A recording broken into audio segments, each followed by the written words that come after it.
ఆంధ్రప్రదేశ్ రాష్ట్రంలో జరుగుతున్నటువంటి పరిస్థితులు ఆఫ్టర్ ఎలక్షన్ కౌంటింగ్ రోజే కౌంటింగ్ వన్ సైడ్గా వస్తుంది అన్నప్పటి నుంచే ఆటోమేటిక్గా స్టార్ట్ అయిపోయినాయి దాడులు అనేటువంటివి, లేదు అరాచకాలు అనేటువంటివి, లేదంటే జనరల్గా వాటికి మనం ఆ పదాలు వాడకపోయినా కూడా దాన్ని ఎలా చూడాలి అంటే ఇంకా ఒక type of plan of action అయితే స్టార్ట్ అయిపోయింది. సో స్టిల్ కంటిన్యూ అవుతుంది ఏదో ఒక రూపంలో. ఈ రోజుకు చూసుకుంటే వైఎస్ఆర్సీపీ కేంద్ర కార్యాలయాన్ని అనుమతులు లేనటువంటి స్థలంలో, లేదంటే లీజుకు తీసుకున్నటువంటి దానికి సరైన డాక్యుమెంట్లు లేవు అనేటువంటి నేపథ్యంతో పోలీసుల పహారా మధ్యలో జేసీబీలు పెట్టి కూల్చేయడం జరిగింది. ఎట్లా చూడాలి సార్ అసలు ఈ పరిస్థితిని ఎలా చూడాలి, ఏం చెప్తారు అసలు? ఖచ్చితంగా ఆంధ్రప్రదేశ్లో ఎన్నికల ఫలితాలు అనౌన్స్ అవుతున్న తరుణంలోనే ఖచ్చితంగా రాష్ట్ర వ్యాప్తంగా అక్కడక్కడ జరిగినటువంటి దాడులను మనం చాలా వరకు చూసాం అందరం కూడా. సరే, ఖచ్చితంగా ఒక 5 ఏళ్ల పాటు ప్రతిపక్షంలో ఉన్నటువంటి పార్టీ సహజంగానే వాళ్ళకి అధికారం వస్తుంది అన్నప్పుడు ఇన్ని రోజులు మేము అణిచివేత గురైనాము, ఖచ్చితంగా మా మీద గత ప్రభుత్వం కొంత దాడులు చేసింది అనేటువంటి ఒక కోణంలో వాళ్ళు అక్కడక్కడ స్థానికంగా మండల స్థాయిలో లేదా జిల్లా స్థాయిలో అక్కడక్కడ ప్రధాన ప్రాంతాలలో కొన్ని గొడవలు, దాడులు, వ్యక్తిగత దాడులు, చంపుకోవడాలు, హింస ఇవన్నీ చూసాం మనం. కాకపోతే సరే, ఎలక్షన్ల సమయం కాబట్టి, కొంత ఫలితాల సమయం కాబట్టి కొంత కార్యకర్తలు ఉత్సాహంలో ఉంటారు, కొంత అదుపు చేయలేనటువంటి పరిస్థితి, కంట్రోల్ చేయలేనటువంటి పరిస్థితి. అప్పుడు కూడా ఎలక్షన్ కోడే ఉంటుంది మనకు, ఎలక్షన్ల ఫలితాలు అయిపోయేంత వరకు కూడా. సో అలాంటి సందర్భంలో ఏదో జరుగుతున్నాయి, కొంత ఆగ్రహావేశాలు సహజమే అనేటువంటి ఒక ధోరణి కనపడింది. అటు టీడీపీ వైపు ఉన్న ముఖ్య నాయకులు కానీ, వైసీపీలోని ముఖ్య నాయకులు కూడా ఆ సహజ ధోరణి కనపడింది. కాకపోతే ఈరోజు గవర్నమెంట్ ఫామ్ అయింది, ఒక సైడు ప్రభుత్వము, మంత్రులు బాధ్యతలు తీసుకున్నారు, ఒకవైపు అసెంబ్లీలో ప్రమాణ స్వీకారాలు జరిగాయి. సో ఇవన్నీ పూర్తయి ప్రభుత్వం ఫంక్షన్లోకి వచ్చింది, ఎలక్షన్ కోడ్ పూర్తయిపోయింది. సో అన్నీ వచ్చిన తర్వాత కూడా ఇంకా అక్కడక్కడ దాడులు జరుగుతున్నాయి, అక్కడక్కడ మనం చిన్న చిన్న ఘర్షణ వాతావరణం చూస్తున్నాం.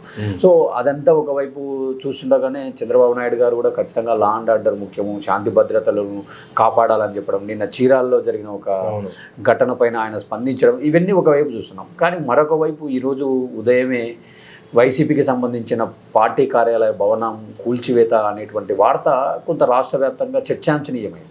నిజంగా నేనేమంటానంటే, ఏ ప్రభుత్వాలు అధికారంలో ఉంటే ఆ ప్రభుత్వాలు వాళ్ళకు సంబంధించిన పార్టీ కార్యాలయాలకు ల్యాండ్ అలొకేషన్ కానీ, ల్యాండ్ను లీజ్ పద్ధతిలో తీసుకోవడం కానీ, సహజంగా మీకు తెలుసు లీజ్ అనేటువంటిది కూడా 33 సంవత్సరాలు లేదా 90 సంవత్సరాలతో చాలా తక్కువ ధరకు ప్రభుత్వ భూములను పార్టీ కార్యాలయాలు లీజుకు తీసుకోవడం అనేటువంటిది ఈ రోజేం కొత్తగా లేదు. ఆ రోజు ఉమ్మడి ఆంధ్రప్రదేశ్లో ఉన్నప్పుడు కూడా ఈ ఎన్టీఆర్ భవన్కి సంబంధించి, లేదా తర్వాత 2004లో రాజశేఖర రెడ్డి గారి ప్రభుత్వంలో టీఆర్ఎస్కి వచ్చినటువంటి టీఆర్ఎస్ భవన్ ఉంది కదా మనకి ఇక్కడ. సో ఇలాంటి భూముల విషయాల్లో కూడా అప్పుడు చాలా చర్చలు జరిగినాయి. దానికంటూ తర్వాత ఒక పాలసీ, ఒక ఫ్రేమ్వర్క్ అనేది ఉంది మన సిస్టంలో, మన గత ప్రభుత్వంలో.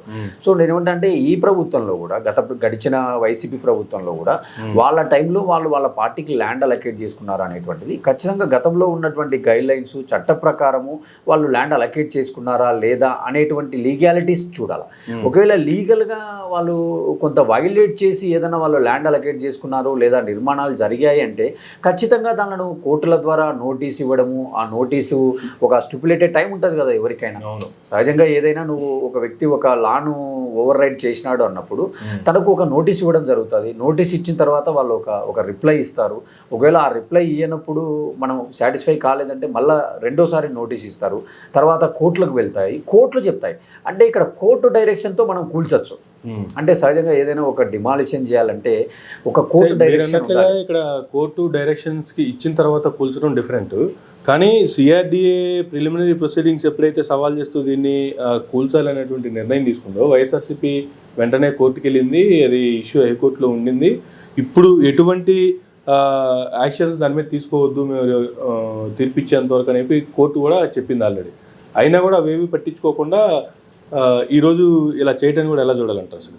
అదే నేనేమంటా అంటే, కోర్టు డైరెక్షన్ ఉంటే కూల్చడంలో తప్పు లేదు. ఒకవేళ కోర్టు డైరెక్షన్ లేకుండా ఖచ్చితంగా అది కూల్చినప్పుడు వాళ్ళు రేపు దాని యొక్క కాన్సిక్వెన్సెస్ని ఎదుర్కోవాల్సి ఉంటుంది కదా. వీళ్ళు ఖచ్చితంగా మళ్ళీ రేపు పైకోర్టుకు వెళ్తారు. సో పైకోర్టులో మళ్ళీ ఆ రోజు జడ్జిమెంట్ కానీ ఏదైనా కానీ మొత్తం విధి విధానాలు ఎట్లున్నాయి, ల్యాండ్ అలొకేషన్ ఎలా జరిగింది, ఇది అక్రమ కట్టడమా లేదా సక్రమ కట్టడమా, అసలు ఈ నిర్మాణానికి అనుమతులు ఉన్నాయా, ఎలా కట్టారు అనేటువంటిది ద కోర్టు విల్ డిసైడ్.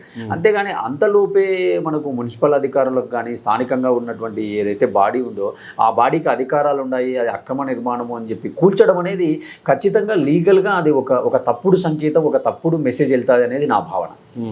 కానీ హైకోర్టు ఆదేశాలు బేఖత్తరు చేస్తూ కూడా కూల్చివేసినటువంటి దీన్ని కనీసం నోటీసులు కూడా ఇవ్వకుండా కోర్టులో ఉన్నటువంటి అంశాన్ని దాన్ని వదిలేశారు. బట్ కూల్చేస్తున్నాము మా అధికారాలతో, లేదంటే మాకున్నటువంటి పర్మిషన్స్తో మేమే చేస్తున్నాం అనేటువంటిది వితౌట్ నోటీస్ కూడా ఎర్లీ మార్నింగ్ వెళ్ళి జరగడం. ఆ టైంలో ఎవరో కూలుస్తారనో వస్తారనో ఎక్స్పెక్ట్ చేయరు కదా.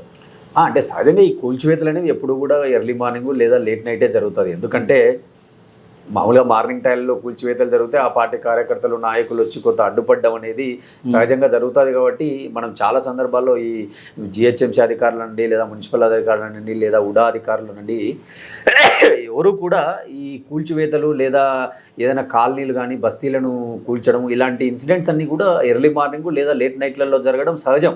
ఇది ఏదో సీక్రెట్లోనే జరిగింది, ఇదేదో పెద్ద కొత్తగా ఈ రోజే సీక్రెట్లో జరిగిందని అయితే మనం అనుకోలేం. కానీ ఖచ్చితంగా ఇలాంటి ఘటనలు అయితే కొంత తెల్లవారుదామున లేదా నైట్ జరగడం అనేది కొంత పరిపాటి. కాకపోతే ఇక్కడ చెక్ చేయాల్సింది, మనం చూడాల్సింది ఏంటంటే వాళ్లకు ఒక భవనాన్ని కానీ ఒక డిమాలిషన్ చేసే ముందు దానికి ముందు జరగాల్సినటువంటి ఒక ప్రిస్క్రైబ్డ్ ప్రొసీజర్ జరిగిందా లేదా, అంటే ప్రాపర్ నోటీస్ ఇచ్చారా లేదా, వాళ్ళకు ఉన్నటువంటి రూల్స్ అండ్ రెగ్యులేషన్స్ ఫాలో అయ్యారా లేదా, ప్రోటోకాల్స్ ఫాలో అయ్యారా లేదా, డైరెక్ట్గా ఇది వైసీపీ భవనము అది తప్పుడు నిర్మాణము అని చెప్పి వీళ్ళంతకే వీళ్ళు కన్క్లూజన్లోకి వచ్చి చర్య తీసుకున్నారా. సో ఇలాంటివన్నీ కొంత ఫర్దర్గా మనం చూడాల్సి ఉంటుంది.